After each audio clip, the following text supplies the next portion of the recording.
Blessings everyone.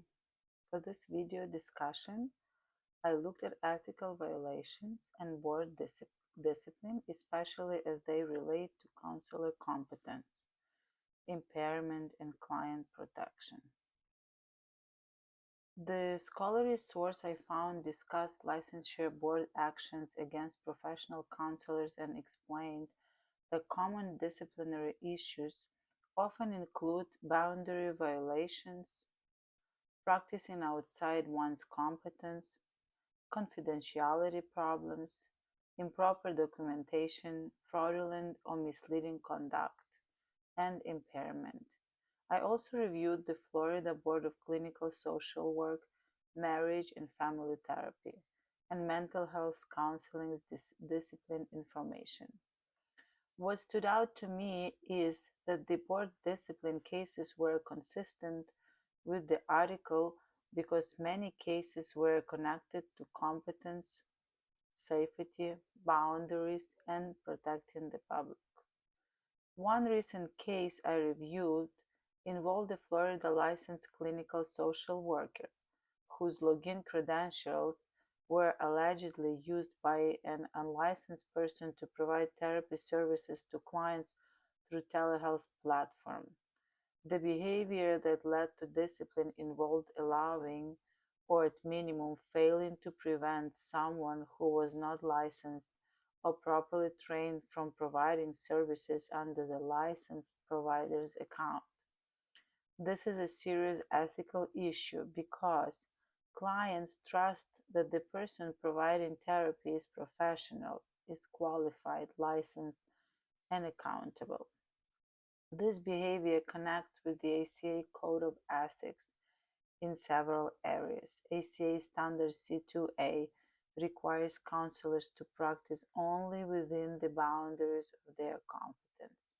ACA Standard C4A also addresses accurate representation of professional qualifications. In Florida, Chapter 491 of the Florida Statutes regulates mental health professionals and allows discipline when a professional violates law or rules related to safe and competent practice. The outcome in the case was serious discipline, including voluntary relinquishment of the license and financial penalties. The ACA Code of Ethics also addresses counselor impairment.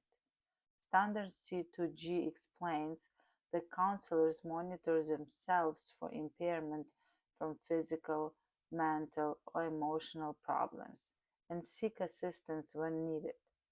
Florida law also addresses impairment, stating that a professional may be disciplined if they are unable to practice with reasonable skill or competence because of mental or physical illness, intoxication, or excessive use of substances. My understanding of counselor impairment is that it is not only about substance use. It can also include emotional distress, burnout, poor judgment, grief, or trauma, or anything that interferes with safe ethical practice. This is important because many ethical violations may begin when a counselor stops paying attention to their own wellness, boundaries, supervision, and accountability. From a Christian perspective, this assignment reminded me that integrity matters deeply. Proverbs 11:3 says, "The integrity of the upright guides them."